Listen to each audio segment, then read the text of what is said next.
Hi guys, Ronnie here and welcome to the workshop. It's September, so that means, for me at least, a bit of a focus on cross-country marathon racing, as there are many key events held near me at this time. And one of the things that I really wanted to change on my bike was regarding front suspension. Some of you have already asked about it, so as you know, I have an S-Works Epic frame set with the Brain rear suspension, but until now I didn't have the Brain suspension up front, just a regular RockShox SID fork. And people have been asking me, why is that? Well, the reason is that if you buy just the frame set, you obviously don't get the Brain fork. Of course, you can buy the Brain fork as aftermarket, but there is a problem with that here in Europe. The thing is, the retail price for the Brain fork as aftermarket is 1,850 euro, which is frankly ridiculous. So I didn't really seem to be worth to me at that time. So I just bought a regular SID Volt Cup with a Charger 2 damper on it, the 2018 version, and then I upgraded that to Debonair air chamber to bring it up to 2019 spec. I've shown you that already. But then I started riding the bike and I really liked the rear Brain suspension. I never had a bike with this style of damper before, so I didn't know if I was actually going to like it, because the opinions seem to be quite divisive. But I really do, and I think for marathon racing or cross-country racing in general, it's the best thing, for me at least, coming from the roadside. So then I started thinking about getting it for the front, and as you can see, now I finally have it. So how did I manage that? Well, no, before you ask, I didn't buy the Brain fork for a ridiculous 1,850 euro. I was searching the internet and I was lucky enough to find a brand new RockShox Brain fork taken from a specialized bike that the owner didn't want. So I just got that. But as you can see, here it's a little bit different, because here is the fork I bought and here is the fork I have. So how did I do that?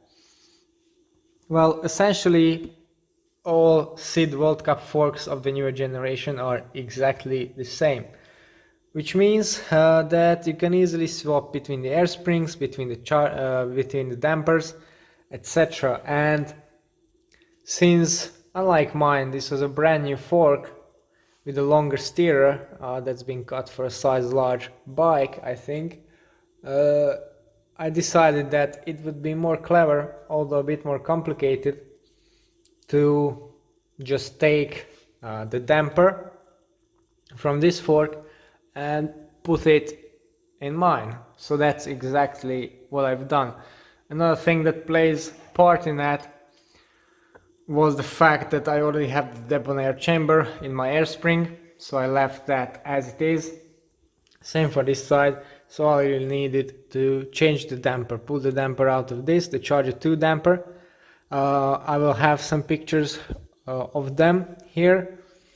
You can see the Charger damper, the black one with this little rubber top part, and the Brain damper looking completely different and a lot more complicated. I didn't take it apart. I imagine that the lower part is where the Brain system or the spike valve is actually located. So anyway, I rebuilt the two forks, and now I have a brand new SID Volt Cup for sale with the Charger damper and the lockout and the Brain fork on my bike. So why did I decide to go for this? Mostly. Now, with cross-country bikes, normally you have a double lockout that locks out the front and rear, like on the track, for example, on the canyon, Cannondale, etc. So you can really, in case of a sprint or an all-out attack, you can just lock the bike out and get going. Uh, with this one, it's a bit weird when you have the separate lockout for the front, because the rear brain does its job. I have it in the firmest setting, I never touched it since. I like it that way. But the front I locked and always had to keep thinking about it, and it's just kind of unbalanced in terms of how the bike feels, because the front is fully locked out. The rear does have some bit of traction helping giving it, but unless you're really hammering, because then it firms up completely.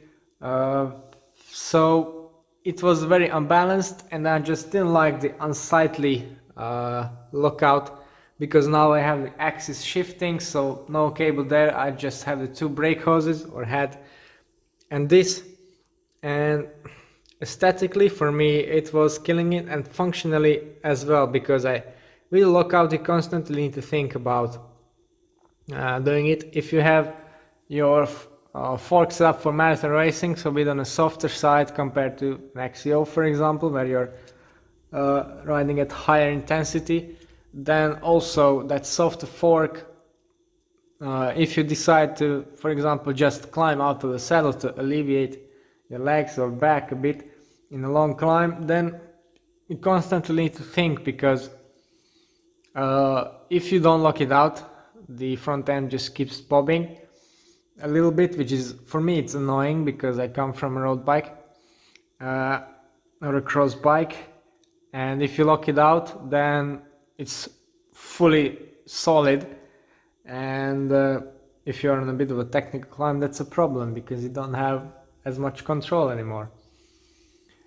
With the brain, it's supposed to be, well, automatic, so you don't need to think about it.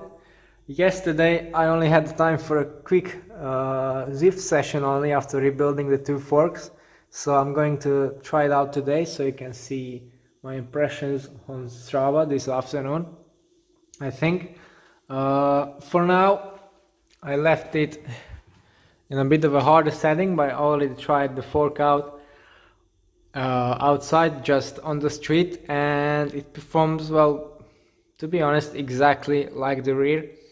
So you feel that little bit of a click in there, but as soon as you start pushing down on the fork by pedaling movement, it hardens up. Otherwise it seems to be completely fine, very smooth and supple.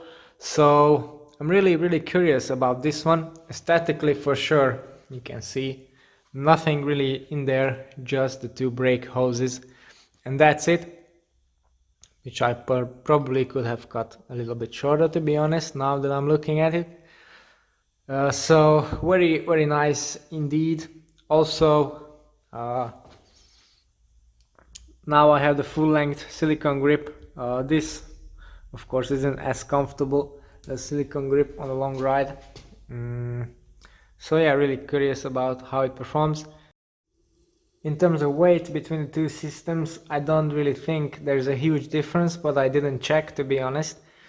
What's for sure is the charger damper is a bit lighter, as it's simpler than the brain unit, but then again you save the hassle and weight of having the lockout lever in the first place, so I think it's pretty much evened out by that.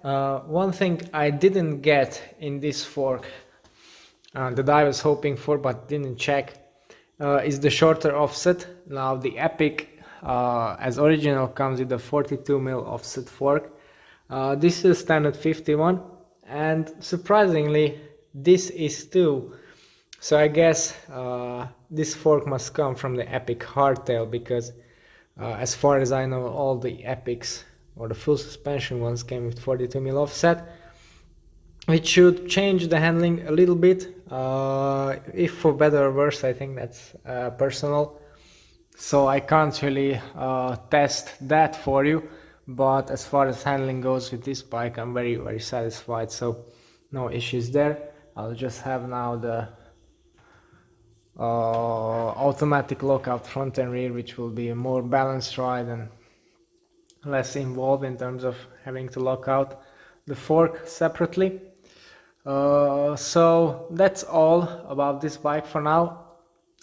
I think it's exactly spec'd out as I want. And if you want to know more about the other bikes that I use for road, time trialing and soon cyclocross, then don't forget to tune into the channel and subscribe. Thanks for watching and see you next time.